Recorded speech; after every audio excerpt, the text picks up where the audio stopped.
சொல்றேன், விஜய் வந்து பார்த்தீங்கன்னா எஸ்ஐஆர் ஆதரிக்கிறார். அவருடைய பேச்சுல பாதிக்கும் மேல வந்து பார்த்தீங்கன்னா விஜய் வந்து எஸ்ஐஆர் ஆதரிக்கிறார். தமிழகம் முழுக்க வந்து ஆர்ப்பாட்டம் பண்ணாங்க. ஏன் விஜய் கலந்துக்கல? பொது மேடை தான் உங்களுக்கு தரல, மண்டபம் தரல. இந்த எஸ்ஐஆர் குறித்து ஆர்ப்பாட்டத்துக்கு தான் உங்களுக்கு இடம் அனுமதி கொடுத்துட்டாங்க. வந்து மலத்திட வேண்டியதானே, அப்படியே அடுத்து தள்ளிடுவீங்கல்ல. அது வீடியோ வெளியிட்டா 10 நிமிஷம் வீடியோ வெளியிட்டா அப்படியே புலகாக்கி தான் அடைகிறீங்க. அப்படியே அறிவுள்ளவங்க கூர்ந்து கவனிச்சாலும் தெரியும். 10 நிமிட வீடியோல 5 நிமிட வீடியோ வந்து பாத்தீங்கன்னா எஸ்ஐஆருக்கு ஆதரவா இருக்கும். இந்த சொல்வார் தெரியுமா வடிவேலு, ரொம்ப டிப்ளமேட்டிக்கா ஹேண்டில் பண்றான்றாங்கல்ல, அதெல்லாம் ரொம்ப விஜய் டிப்ளமேட்டிக்கா ஹேண்டில் பண்ணா நாங்க முட்டாள் கிடையாது. நாமே கிடைக்கலாம் கூட நீங்க டவுன்லோட் பண்ணி வந்து யூஸ் பண்ணுங்கன்னு சொல்றீங்கன்னா என்ன சார்? ஒண்ணு எதிர்க்கணும்னா எதிர்க்கணும், ஆதரிக்கணும் ஆதரிக்கணும். ரெட்டை நிலைப்பாடு இருக்கா இல்லையா? இந்த மாங்காய் மலையில இந்த மாதிரி விஜய் மாதிரியான மாங்காய் மலைனா அரசியல் கொஞ்சம் வந்ததுனால இப்ப நம்ம கேள்வி கேட்கிறோம். டவுன்லோட் பண்ணும்போது அந்த சிக்கலாம் தீர்ந்துருமா? கள்ள ஓட்டு தடுக்கணும்னு சொன்னா வேற வழிமுறைகளை கையாளணும். இந்த வழிமுறையில வந்து பாத்தீங்கன்னா இன்னும் வந்து கடினமாக்குறீங்க. வாக்களிக்கிற முறையே வந்து நீங்க கடினமாக்குறீங்க. ஆதார் கார்டு எதுக்கு? அந்த ஆதார் கார்டுல இருக்கிற பிழையை திருத்தம் பண்றதுக்கு நாங்க பண்றது ஒவ்வொருத்தரும் கஷ்டப்பட்டு இருக்கோம். ஒரு எழுத்து பிழை, ஒரு இனிஷியல் பிழை ஆதார் கார்டுல. நேயர்களுக்கு வணக்கம். என்று நம்மோடு நேர்காணல் பேசுவதற்காக அரசியல் மற்றும் சினிமா திறனாய்வாளர் திருமதி சேகுரா ஜெயசந்திரன் அவர்கள் நம்மோடு இருக்கிறார். வாருங்கள் அவரோடு பேசலாம். சார் வணக்கம். வணக்கம் சித்தார்த். வணக்கம் சார். தமிழக வெற்றி கழகத்தை சேர்ந்தவர்கள், தமிழக வெற்றி கழகம் ஒரு மிகப்பெரிய ஒரு ஆர்ப்பாட்டத்தை நடத்தியிருக்கிறாங்க. எஸ்ஐஆருக்கு எதிராக பெரிய ஆர்ப்பாட்டத்தை நடத்தியிருக்கிறாங்க. எப்படி பாக்குறீங்க? பெரிய ஆர்ப்பாட்டம்னா எப்படி? தமிழ்நாடு முழுக்க தமிழ்நாடு முழுக்க வந்து ஆர்ப்பாட்டம் பண்ணாங்க. ஏன் விஜய் கலந்துக்கல? எங்கேயாவது ஒருத்தர் கலந்துக்கலாம்ல. அவர் பேசின 9 நிமிஷம் வீடியோ போதாது. நீங்க திருப்பி வீடியோ பேசினா, ஆடியோ பேசினா, அதை பேசினா, இதை பேசினா சொல்லிட்டு நிறைய ஷார்ட்ஸ் தானே வருது. 3 நிமிஷம் வீடியோ, 4 நிமிஷம் வீடியோ, 5 நிமிஷம் வருது. உங்களுக்கு வந்து பொது மேடை தான் உங்களுக்கு தரல, மண்டபம் தரல. இந்த எஸ்ஐஆர் குறித்து ஆர்ப்பாட்டத்துக்கு தான் உங்களுக்கு இடம் அனுமதி கொடுத்துட்டாங்க. வந்து மலத்திட வேண்டியதானே, அப்படியே அறுத்து தள்ளிடுவீங்கல்ல. அறுத்து தள்ளிடுவீங்க. இடம் கொடுக்கல எங்களுக்கு சொல்லிட்டு. இடம் தான் கொடுத்துட்டாங்கல்ல, ஆர்ப்பாட்டம் பண்ண வேண்டியதுதானே. வந்து அது வீடியோ வெளியிட்டா 10 நிமிஷம் வீடியோ வெளியிட்டா அப்படியே புலகாக்கி தான் அடைகிறீங்க. அப்படியே பேசலாம் இல்லைங்க. அப்படியேனாலும் வந்து பார்த்தீங்கன்னா இந்த பக்கம் ஒரு பக்கம் வந்து ஆர்ப்பாட்டம் வந்து எஸ்ஐஆருக்கு எதிர்ப்பு. அதனால விஜய் பேசுறது வந்து பார்த்தீங்கன்னா அந்த 10 நல்ல அறிவுள்ளவங்க கூர்ந்து கவனிச்சாலும் தெரியும். 10 நிமிட வீடியோவில் 5 நிமிட வீடியோ வந்து பார்த்தீங்கன்னா எஸ்ஐஆருக்கு ஆதரவாக இருக்கும். நல்லா புரிஞ்சு நீங்க எடுத்து பாருங்க. ஒரு ஃபார்ம், நீங்க அந்த ஃபார்ம் வந்து கிடைக்கணும்னா நீங்க டவுன்லோட் பண்ணுங்க, எப்படி ஃபில் பண்ணணும் எல்லாத்தையும் சொல்றீங்களா சார் நீங்க? அப்ப ஆதரிக்கிறீங்கன்னு அர்த்தம். எப்படி விவேக் வந்து பாத்தீங்கன்னா வந்து கொரோனா வந்து ஆதரிச்சாரோ இல்ல, எப்படி இந்த பண மதிப்பீட்டு விஷயத்துல வந்து பாத்தீங்கன்னா எப்படி வந்து ஆர்ஜே பாலாஜி வந்து பேசினாரோ, எய்ட்ஸ் வந்து பாத்தீங்கன்னா எதிர்ப்பு அப்போ எப்படி வந்து கமலஹாசன் வந்து பாத்தீங்கன்னா காண்டம் யூஸ் பண்ணுங்க சொன்னாரோ, அதுக்கும் விஜய் பேசுறதுக்கும் எந்த வித்தியாசமும் இல்லை. கிட்டத்தட்ட மத்திய அரசோட அம்பாசடர் மாதிரி தான் பேசியிருக்கிறாரு. பாதி வீடியோ நீங்க அப்படி பாக்குறீங்க. அவர் வந்து ஒரு பக்கம் விழிப்புணர்வு ஏற்படுத்துறாரு. என்ன விழிப்புணர்வு ஏற்படுத்துறாரு? அதாவது எஸ்ஐஆருக்கு நீங்க ஃபார்ம் வாங்கிக்கோங்க அப்படின்னு சொல்றாரு. பாருங்க, இருங்க சார், நான் சொல்லிக்கிறேன். என்னன்னா விழிப்புணர்வு ஏற்படுத்துறாருன்னா, ஒருவேளை இது வந்துட்டு ஒண்ணுமே தடுக்க முடியாது, அரசாங்கத்தால ஒண்ணுமே செய்ய முடியாது அப்படிங்கிறப்ப அவங்க ஏதாவது பண்ணணும்ல. அதான் புரிஞ்சுக்கணும். உங்களுடைய நோக்கம்னா இந்த எஸ்ஐஆர் இந்த பாதிப்புகள் இருக்கு, இந்த பாதிப்புகள்லாம் எஸ்ஐஆர் இருக்கிறதுனால நாங்க ஆர்ப்பாட்டம் பண்றோம். மக்கள் திரளாக வந்து அந்த ஆர்ப்பாட்டத்துக்கு நீங்க ஆதரவு கொடுங்க. இது மட்டும் தான் பேசுவோம். இந்த சொல்வார் தெரியுமா வடிவேலு, ரொம்ப டிப்ளமேட்டிக்கா ஹேண்டில் பண்றான்றாங்கல்ல, அதெல்லாம் ரொம்ப விஜய் டிப்ளமேட்டிக்கா ஹேண்டில் பண்ணா நாங்க முட்டாள் கிடையாது. விஜய், நான் சொல்றேன், விஜய் வந்து பார்த்தீங்கன்னா எஸ்ஐஆர் ஆதரிக்கிறார். அவருடைய பேச்சுல பாதிக்கும் மேல வந்து பார்த்தீங்கன்னா விஜய் வந்து எஸ்ஐஆர் ஆதரிக்கிறார். நீங்க அது இருக்கிற இடர்பாடுகளை நீங்க சொல்றீங்க. இந்த இடர்பாடுகள்லாம் இருக்குன்னா இந்த இடர்பாடுகளை நீக்கணும். அந்த நீக்கிறத வந்து நீக்கலன்னா நாங்க வந்து அடுத்த கட்டம் எங்களுடைய நடவடிக்கை என்ன, அதைத்தான் நீ பேசணும். தவிர்க்க முடியாது. நீங்க சார் சொல்றீங்க சார், நல்லா புரிஞ்சுக்கணும். அப்ப நீங்களே இப்படி சொல்றீங்க. ஒரு பக்கம் ஸ்டேட் கவர்மெண்ட் நல்லா புரிஞ்சுங்க. இந்த காணொலி பாக்குற அத்தனை பேரும் அறிவாளி நினைச்சா நான் பேசிட்டு இருக்கேன், முட்டாள் கிடையாது. விஜய் ஒன்னா நினைக்கலாம் 10 நிமிஷம் வீடியோ போட்டு இந்த மக்கள் முட்டாளு, ஆட்டு வந்த மாட்டு வந்த, நம்ம அப்படி நினைக்க முடியாது. இந்த காணொலி பார்க்குற அத்தனை பேர் அறிவாளி. நான் ஒரே ஒரு கேள்வி தான் கேட்கிறேன். தமிழ்நாடு அரசு எலெக்ஷன் கமிஷன் வந்து ஒரு ரூல் கொண்டு வரா, அதை ஃபாலோ பண்ணி தான் தீரணும். தமிழ்நாடு அரசு, திமுக அரசு இல்லை, தமிழ்நாடு அரசு, எந்த அரசா இருந்தாலும் சரி, மத்திய அரசு வந்து நல்லா புரியும். மத்திய அரசு கட்டுப்பாட்டில் கூட வந்து பார்த்தீங்கன்னா கட்டுப்படுத்துறது வேற விஷயம். கட்டுப்பாட்டில் இல்லாமல் தான் வந்து இன்னைக்கு எலெக்ஷன் கமிஷன் ஒரு சுயாதீன அமைப்பு, தன்னாட்சி பெற்ற அமைப்பு. அது வந்து ஒரு ரூல் கொண்டு வருதுன்னு கேட்டால் அது மாநில அரசு வந்து பார்த்தீங்கன்னா ஃபாலோ பண்ணணும். அதில் மாற்று கருத்து ஏதாவது முரண்கள் இருந்தாலும் கூட எங்கே போகணும்? சுப்ரீம் கோர்ட் போகணும். அதைத்தான் அவங்க பண்றாங்க. நீங்க வந்து எஸ்ஐஆரை நீ எதிர்க்கிறீங்கன்னு சொன்னா இந்த இடத்துல இப்போ அதிமுக ஆதரிக்கிறாங்க, பிரச்சனையே இல்லை. இது ஆர்ப்பாட்டம் பண்ண வேண்டிய அவசியமே அவங்களுக்கு இல்லை. ஏன்னா ஆதரிக்கிறாங்க. நீங்க ஒண்ணு ஆதரிக்கணும் இல்லை எதிர்க்கணும். இப்போ நீங்க சொன்ன சீமான் சொன்ன மாதிரி பார்த்தா வந்து ரைட் சைடில் இருங்க இல்லை லெஃப்ட் சைடில் இருங்க, நீங்க நடு ரோட்டில் நிற்கிறீங்க. மீண்டும் இந்த விஷயத்திலையும் நீங்க அந்த காணொலி எடுத்து பாருங்க. அதுல இருக்கிற பிரச்சனைகளை நீங்களே சொல்றீங்க. இந்த விலாசத்துல இல்லாம இன்னொரு விலாசத்துக்கு போனா அவங்க என்ன பண்ணுவாங்க, இப்படி நடைமுறை சிக்கல்கள் நிறைய இருக்குன்றது நீங்க சொல்லிட்டு ஃபார்மே கிடைக்கலனா கூட அங்கதான் கொண்டையில இருக்க மண்டையில இருக்க கொண்டையை மறக்குது. ஃபார்மே கிடைக்கலனா கூட நீங்க டவுன்லோட் பண்ணி வந்து யூஸ் பண்ணுங்கன்னு சொல்றீங்கன்னா இது என்ன சார்? சார் இங்க சீப் எடுத்து வச்சு ஒழிக்க வச்சுட்டா வந்து பாத்தீங்கன்னா வந்து கல்யாணம் என்று சொல்லுவாங்க, அந்த மாதிரி இருக்கு. நல்லா புரிஞ்சுக்கணும் ஒரு விஷயத்துல. புரியுங்க சொல்றது, உங்களோட நிலைப்பாடு தெளிவா இருந்ததுன்னு கேட்டா, நாங்க வந்து இது வந்து எஸ்ஐஆர் நாங்க ஏற்கலைங்க, இவ்வளவு சிக்கல்கள் இருக்குங்க. அடுத்த கட்டம் நாங்க வந்து பார்த்தா ஆர்ப்பாட்டத்தை இறங்கியிருக்கோம். மத்திய அரசு விஷயம் தான் அடுத்த கட்டம் நாங்க வந்து உச்ச நீதிமன்றத்துக்கு போவோம். நாங்க முறையீடு செய்வோம். நாங்க ஏற்கிறது எப்படி இருக்கு, இன்னொரு பக்கம் இதுதான் சொல்லுவாங்க. ஒரு பக்கம் கண்டெஸ்ட், அதே பக்கம் ரெக்வஸ்ட். ஒண்ணு எதிர்க்கணும்னா எதிர்க்கணும், ஆதரிக்கணும் ஆதரிக்கணும். ரெட்டை நிலைப்பாடு இருக்கா இல்லையா? நீயே எங்களுக்கு வந்து பார்த்தீங்கன்னா ரெட்டை நிலைப்பாடு உள்ளவங்க ஏன் ஆர்ப்பாட்டம் நடத்த போறாங்க? சார் நானும் சொல்றேன், விவேக் வந்து இந்த இடத்துல கொச்சைப்படுத்த விரும்பல. விவேக் அந்த தப்பு தான் பண்ணாரு. ஒரு பக்கம் வந்து கொரோனா குறித்து மக்களுக்கு விழிப்புணர்வு ஏற்படுத்திட்டு, இன்னொரு பக்கம் வந்து பார்த்தீங்கன்னா ஒரு தப்பு பண்ணாரு, ஊசி போட்டு வந்து. அது இன்னைக்கு பேசுறாங்க, நான் அதை கொச்சைப்படுத்த விரும்பல. ஒரு காலத்தில் வந்து உங்களுக்கு தெரியுமா, உங்களுக்கு எய்ட்ஸ் குறித்து வந்து பார்த்தீங்கன்னா வந்து ஒரு அவேர்னஸ். அப்போ தமிழ்நாடு வந்து அம்பாசிடராக வந்து கமலை யூஸ் பண்ணுறாங்க. அப்போ வந்து கமல் வந்து விழிப்புணர்வு ஏற்படுத்துறதுக்காக ஒரு விஷயம் பேசுறாரு. என்ன பேசுறாரு தெரியுங்களா?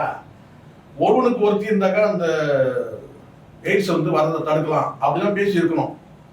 அவர் என்ன பேசுறாரு தெரியுங்களா? பாதுகாப்பான முறையில் உடல் கொள்ளுங்கன்னு சொன்னார், காண்டம் பயன்படுத்துங்கன்னு சொன்னார். இப்போ விஜய் பேசுறதுக்கும் கமல் பேசுறதுக்கும் ரொம்ப வித்தியாசம் கிடையாது. நீங்க எதிர்க்கிறீங்க சார். எய்ட்ஸ் வராமல் தடுக்கணும்னா என்ன அர்த்தம்? நம்ம வந்து முற்றிலுமா வந்து பார்த்தீங்கன்னா வந்து அந்த தவறான பழக்கத்துக்கு போகக்கூடாது. ஆனால் இப்போ வந்து பார்த்தீங்கன்னா அவர் என்ன சொல்றாரு, காண்டம் பயன்படுத்துங்கன்னு சொன்னார். எய்ட்ஸை தடுக்கணும்னா காண்டம் பயன்படுத்துங்க, இது கமல் சொன்ன வார்த்தை. விஜய் சொல்றது என்னன்னு கேட்டீங்கன்னா, ஃபார்மே கிடைக்கலாம் கூட ஒரு பக்கம் எஸ்ஐஆர் எதிர்ப்பு, ஃபார்ம் கிடைக்கலாம் நீங்க டவுன்லோட் பண்ணி வந்து ஃபார்ம் ஃபில் பண்ணி கொடுங்க. ஃபார்ம்ல ஏகப்பட்ட குளறுபடி இருக்கிறது தான் இங்க மக்கள், சாதாரண மக்களுடைய பேச்சு. இதை ஃபில் பண்றதுல வந்து பார்த்தீங்கன்னா நிறைய சிக்கல்கள் இருக்கு. அப்போ டவுன்லோட் பண்ணா அந்த சிக்கலை தீர்ந்துருமா சார்? நீங்க சொல்லுங்க சார். இந்த மாங்காய் மலையில் இந்த மாதிரி விஜய் மாதிரியான மாங்காய் மலைனா அரசியல் கொஞ்சம் வந்ததுனால இப்போ நம்ம கேள்வி கேட்கிறோம். டவுன்லோட் பண்ணும்போது அந்த சிக்கலும் தீர்ந்துருமா? அப்போ அந்த ஃபார்ம் தானடா, அப்போ அந்த ஃபார்ம் தானே. இப்போ எதிர்க்க வேண்டிய அவசியம் இல்லைன்னு சொல்ல வரீங்க. அதுதான் இப்போ புரியுதுங்களா? ஒண்ணு இப்படி இருக்கணும், இல்ல அப்படி இருக்கணும். நான் சொல்ல புரியுங்களா?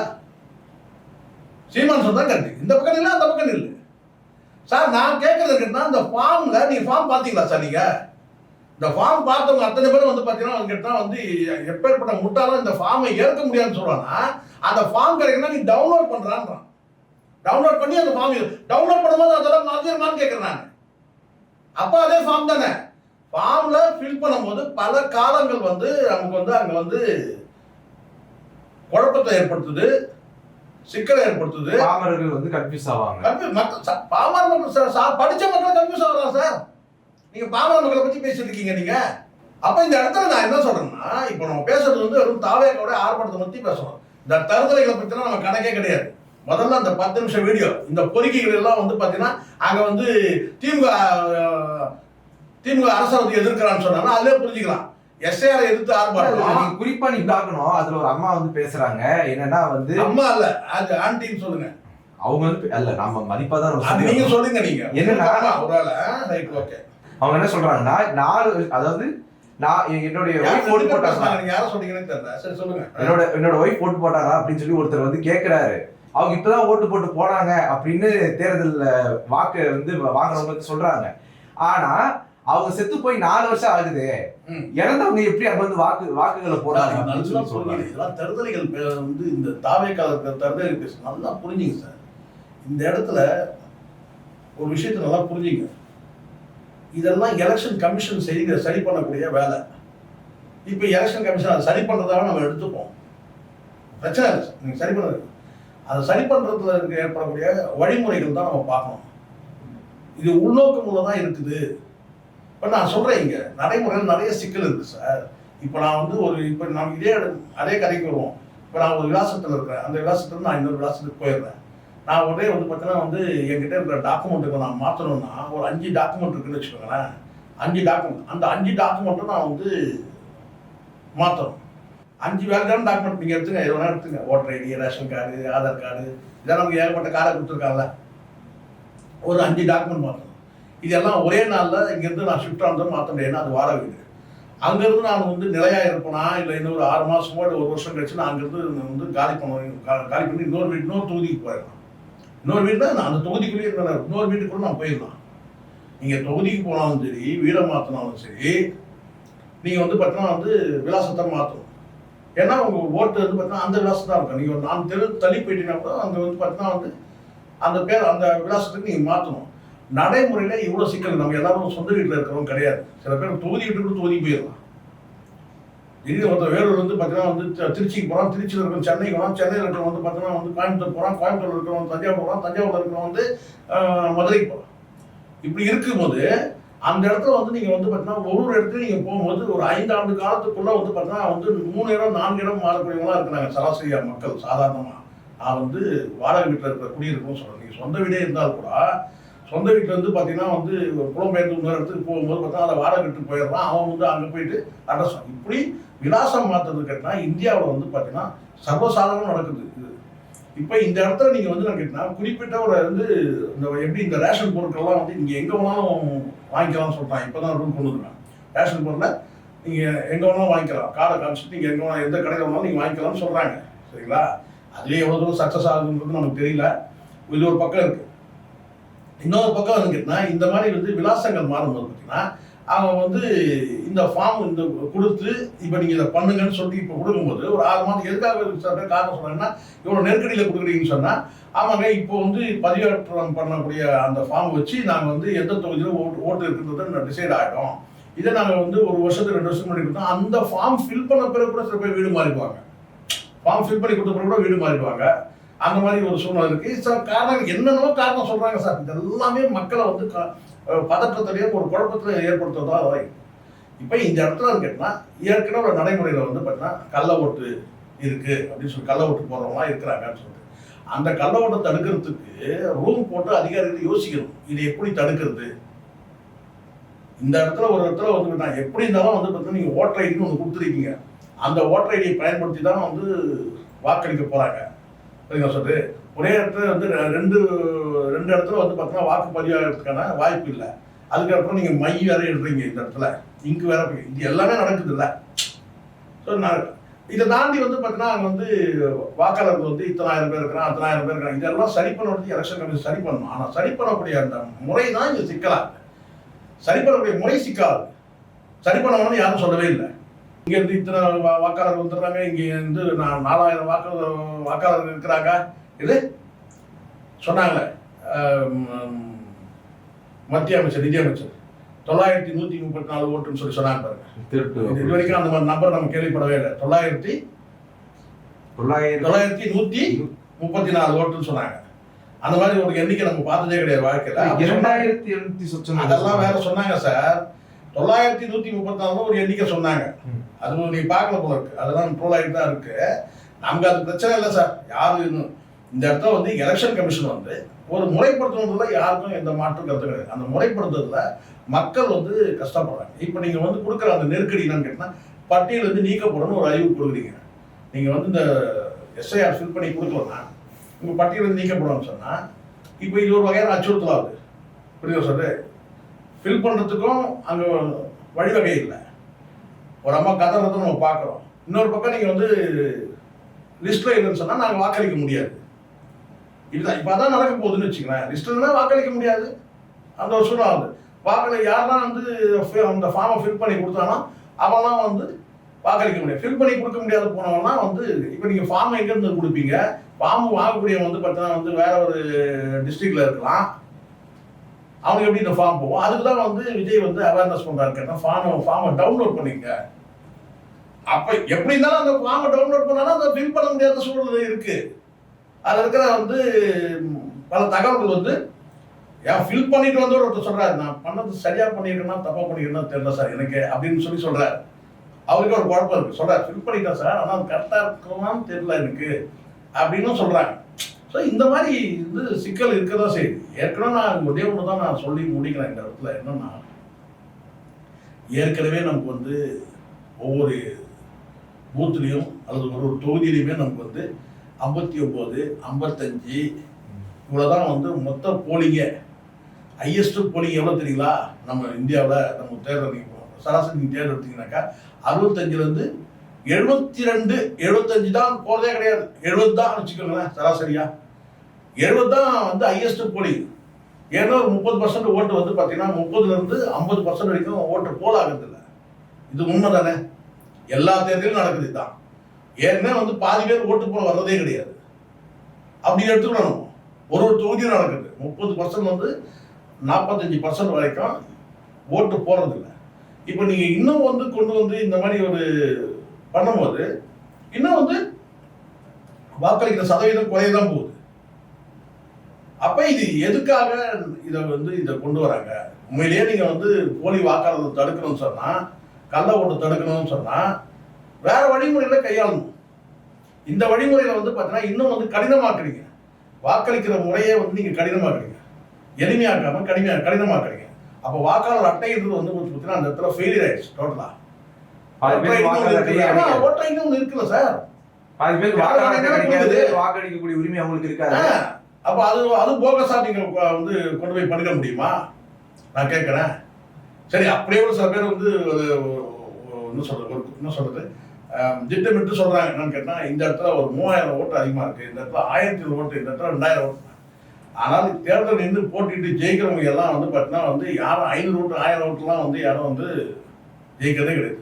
எல்லாம் கிட்டத்தட்ட வந்து பார்த்தீங்கன்னா வந்து 20,000 ஓட்டு 30,000 ஓட்டு வேணா சொல்லலாம். ஒரு குறிப்பிட்ட இடங்கள்ல வந்தால் தொகுதியில் வந்தால் ஒரு 3000 ஓட்டு ஜெயிச்சாரு, 2000 ஓட்டுல வித்தியாசம்னு சொன்னாங்க. ஆனால் ரேரஸ்ட் தான் இருக்கு. பெரும்பாலும் எல்லாம் வந்து பார்த்தீங்கன்னா 15,000 ஓட்டு வித்தியாசம், 20,000 ஓட்டு வித்தியாசம் ஜெயிச்சு கடந்த காலத்தில். இப்போ இந்த மாதிரி வந்து வாக்களிக்கிற அந்த பர்சன்டேஜ் குறைக்கும் போது ஏற்கனவே 30% ஓட்டு வந்து வாக்களிக்கல. இப்போ இந்த ஃபார்ம் நெருக்கடி கொடுக்கும்போது பார்த்தீங்கன்னா எவ்வளோ பேர் இந்த இடைப்பட்ட நாளுக்குள்ள அந்த ஃபார்மை ஃபில் பண்ணி கொடுப்பாங்க. அவங்களுக்குலாம் வந்து பார்த்தீங்கன்னா எப்போ வந்து அந்த தொகுதியில் வந்து ஓட்டு இருக்குன்றது கன்ஃபார்ம் ஆகும். இந்த ஃபார்ம் அக்செப்ட் பண்ணாங்களா இல்லையா? எவ்வளோ நெருக்கடிகள் இருக்கு. இந்த இடத்துல வந்து நம்ம இப்போதைக்கு என்னன்னு கேட்டீங்கன்னா வேணா ஒன்று செய்யலாம். இந்த தேர்தலை 26 தேர்தலை விட்டுட்டு 29 தேர்தலுக்குள்ள நீங்க முறைப்படுத்த நடவடிக்கை ஈடுபடலாம். 29 தேர்தல் பாராளுமன்ற தேர்தல். ஆனால் இடைப்பட்ட அந்த ஒரு வருஷத்துல 1 வருஷம் கிடையாது, 6 மாசம் தானே இருக்கு, 5 மாசம் தானே இருக்கு. இப்போ பல பேருக்கு புக் பண்ணாலே வரமாட்டேங்குது. அதுதான் சார் நான் சொல்றேன். இப்போ வந்து இந்த தேர்தல்ல மிஞ்சி போனா வந்து ஒரு 40% தான் வந்து வாக்களிக்கிற மாதிரி ஒரு சூழல் வரதான் போகுது. தமிழ்நாட்டுல ஒரு 40% மக்கள் தான் வாக்களிக்கணும். இந்த தலைமுறை வாக்காளர் கண்டிப்பா இந்த தலைமுறையா இருக்கட்டும், வந்து அடுத்த தலைமுறை எங்க இருந்தாலும் சார் நீங்க 18 வயசு ஆனவங்களுக்கு கூட அது கிடைக்கிறது இல்ல சார். ஏன்னா ஒரு குடும்பத்துல தான் சார் தனியாவா இருக்கிறான், பேச்சுலராவா இருக்கிறான், ஒரு குடும்பம் தானே சார் ஷிஃப்ட் ஆகுறான். என்ன சார் இது? ஒரு குடும்பம் தான் ஷிஃப்ட் ஆகிறான், தனியா பேச்சுலராவா போயிடுறான். ஒரு குடும்பத்துல வந்து இன்னொரு குடும்பம் இது சார். நம்ம நாடு வந்து நல்லா இன்னும் வந்து யாரும் வந்து நிரந்தரமான விலாசத்துல வசிக்கக்கூடிய அளவுக்கு வந்து ஆகல சார். பல பேர் வெளிநாட்டுக்கு போயிட்டான், இங்கிருந்து அங்க குடியுரிமையே வாங்கி அங்க இருக்கிறான். ஆனா ஓட்டு இங்க இருக்கு. எத்தனை பேர் வந்து இங்க வந்து ஓட்டு போட்டு போனா நீங்க நினைக்கிறீங்க? வெளிநாட்டுல போயிட்டு அங்கேயே வந்து கிரீன் கார்டு ஒயிட் கார்டு வாங்கி அங்கேயே போயிட்டு அங்கிருந்து மெயில்ல அது மாதிரி சார் அதெல்லாம் நடைமுறை சார். நான் அப்படி இருக்கும்போது பார்த்தீங்கன்னா நீங்க ஆன்லைன் சிஸ்டத்துல வந்து வாக்களிக்கலாம்ல. அவன் எந்த அட்ரஸ் போனா என்ன, எந்த அட்ரஸ் போனா என்ன? சிஸ்டம் வந்து பார்த்தீங்கன்னா எலெக்ஷன் கமிஷன் கிட்ட சிஸ்டம் இருக்கு சார். அப்போ வந்து பார்த்தீங்கன்னா மக்களுக்கு வந்து நீங்க எளிமையான முறையில் தான் நீங்க கொண்டு வரணும். 40 வருஷத்துக்கு முன்னாடி வந்து இறந்து போனவங்களை போயிட்டு நீங்கள் வந்து பார்த்தீங்கன்னா வந்து உங்களுக்கு தெரியுமா உங்களுக்கு எத்தனை பேருக்கு பிறப்பு சான்றிதழே வந்து இந்த கம்ப்யூட்டரைஸ் பண்ணதே 90 கடைசியில் தான் முழுமையாகுது. 90 தான் இந்த கம்ப்யூட்டர் சிஸ்டமே வந்து பார்த்தீங்கன்னா வந்து சிஸ்டம் பதிவேற்றமே வந்து 90க்கு பிறகு தான் நடக்குது. முன்னாடிலாம் வந்து பார்த்தீங்கன்னா எல்லாமே மேனுவல் தான். மேனுவல் ரெக்கார்டு எவ்வளோ நாள் வச்சு மெயின்டைன் பண்ண முடியும்? ஸோ பல பேருக்கு வந்து பர்த் சர்டிஃபிகேட்லாம் வந்து பார்த்தீங்கன்னா இப்போ தான் இந்த ஜென்ரேஷன் நான் சொல்ற 2K கிட்ஸ் தான் இன்னும் பக்கா பர்த் சர்டிஃபிகேட் டெத் சர்டிஃபிகேட் எல்லாமே வந்து இந்த 2K இந்த 2000 தான் பக்கா. 2000க்கு முன்னாடி 90கள்லயே வந்து பார்த்தீங்கன்னா பல தொங்கல்கள் இருக்கு. நீங்க 40 வருஷத்துக்கு முன்னாடி உள்ள அந்த 80கள்ல யாராவது இறந்தாங்கன்னா அந்த பதிவேற்றம் வந்து நீங்க தேடி போனீங்கன்னா அப்ப தெரியும் உங்களுக்கு கஷ்டம். அந்த டைம்ல யாராவது வந்து 80கள்ல வந்து பாத்தீங்கன்னா வந்து ரெக்கார்டு இருந்தாலும் உண்டு, அதுவும் மேனுவல் ரெக்கார்டு. அதுல வந்து பாத்தீங்கன்னா அது இல்லைன்னா ரொம்ப கஷ்டம். இன்னைக்கு டேட்டுக்கு வந்து பாத்தீங்கன்னா வந்து இன்னைக்கு சிஸ்டம் கம்ப்யூட்டர் சிஸ்டம் வந்த பிறகு 2000க்கு பிறகுதான் வந்து இந்த பிறப்பு சான்றே பக்காவா இருக்கு. அதானே நீங்க எத்தனை கார்டு கொடுப்பீங்க? இந்த ஆதார் கார்டுன்றது எதுக்கு சார் கொடுத்தாங்க? ஆதார் கார்டு எதுக்கு? அந்த ஆதார் கார்டுல இருக்கிற பிழையை திருத்தம் பண்றதுக்கு நாங்க படுற ஒவ்வொருத்தரும் கஷ்டப்பட்டு இருக்கிறோம். ஒரு எழுத்து பிழை, ஒரு இனிஷியல் பிழை ஆதார் கார்டுல 110 பேர் நீங்க எடுத்தீங்கன்னா அந்த 10 பேருக்கு வந்து பார்த்தா ஏதாவது 100 நான் கம்மி நான் சொல்றது 100 ஒரு 25 பேருக்கு ஏதாவது ஒரு சொட்டா இருக்கும் ஆதார் கார்டுல. அந்த ஆதார் கார்டும் அவசர காலத்தை அது எந்த ஆட்சினா இருக்கும், அது காங்கிரஸா இருக்கும் எதுனா அந்த ஆதார் கார்டும் அவசர காலத்துல தான் வந்து பண்ணாங்க. ஆதார் கார்டு இப்ப பண்றது எலெக்ஷன் கமிஷன் சுயாதீன அமைப்பு, தன்னாட்சி பெற்ற அமைப்பு. எலெக்ஷன் கமிஷன்ல வந்து கொடுத்துருக்கிற அந்த கார்டு தானே சார் வந்து வாக்களிக்கிறதுக்கு அத்தாட்சிக்கு. அதை மட்டும் நீங்க அலோவ் பண்ணுங்க, மற்றது எதையும் அலோவ் பண்ணாதீங்க. அது எலெக்ஷன் கமிஷன் அந்த ஆதார் கார்டு அந்த எலெக்ஷன் கார்டு இல்லைன்னா ஓட்டர் கார்டு இல்லைன்னா நீங்க வாக்களிக்க முடியாது. விலாசம் மாத்தினாலும் வந்து பார்த்தீங்கன்னா வந்து நீங்க வந்து அதுக்கான ப்ரூஃப் கொடுங்க. விலாசத்தை மாற்றியாச்சுன்னா ஏதோ ஒரு ப்ரூஃப் கொடுங்க, இந்த விலாசத்தில் தான் நான் இருக்குன்னு சொன்னா ஏதோ அந்த அந்த ப்ரூஃபை வச்சுக்கிட்டு நீங்க வந்து ஓட்டர் அளிக்க கூடாது. அந்த ப்ரூஃபை வச்சு எலெக்ஷன் அந்த ஓட்டர் ஐடியை மாற்றி அதுக்கப்புறம் அதை போட வைக்கணும். பல இடங்கள் நீங்க பாத்துக்க இந்த ஓட்டர் ஐடி இல்லைன்னா ஒரு 6 டாக்குமெண்ட் கொண்டு வாங்கன்னா அந்த காலத்தில் சொல்லியிருக்கிறாங்க. இந்த டாக்குமெண்ட்லாம் கொண்டு வந்து நீங்க வந்து வாக்களிக்கலாம் ப்ரூஃபா காட்டான்னு சொல்லிட்டு. எனக்கு தெரிஞ்சிருக்குன்னா எலெக்ஷன் கமிஷன் வந்து முறைப்படுத்த வேணாம்னு நான் சொல்லவே இல்லை. முறைப்படுத்துறது எப்படி இவங்க ஊக்கப்படுத்துறாங்கன்னா விஜய் மாதிரியான நபர்களை கொண்டு வந்து முறையற்ற வந்து ஒரு விண்ணப்பத்தை அதை வந்து மக்கள் கிட்ட ப்ரொமோட் பண்றாங்க. இப்ப விஜய் என்ன செய்யறாருன்னு கேட்டீங்கன்னா இன்ஃப்ளூயன்சர் மார்க்கெட்டிங் வந்து பண்றாருன்னு சொல்ல வரேன். நான் ப்ரொமோட் பண்றாரு. இதைத்தான ஒரு ஸ்டார்ட் அப் காமெடின்னு சொன்னாங்க. அதான் நான் சொல்றேன். இது என்ன சொல்றேன் அதுதான் வந்து வடிவல் சொன்னேன். ரொம்ப டிப்ளமேட்டிக்கா பண்றேன். இது ஆர்ப்பாட்டத்தை வந்து ஒரு பக்கம் அறிவிப்பாராமா, அந்த ஆர்ப்பாட்டத்துக்கு போய் கலந்துக்க மாட்டாராமா, அதை ஆரம்பிச்சு ஒரு 10 நிமிஷம் வீடியோ போடுறாராமா, அந்த 10 நிமிஷம் வீடியோல 5 நிமிஷம் வீடியோ வந்து ஃபார்ம் ஃபில் பண்றதை பத்தி சொல்லுவாராமா. இது எப்படி இருக்கு? அந்த எடுத்து புடுங்கிறதுக்கடா ஆர்ப்பாட்டம் நான் கேட்கிறேன்.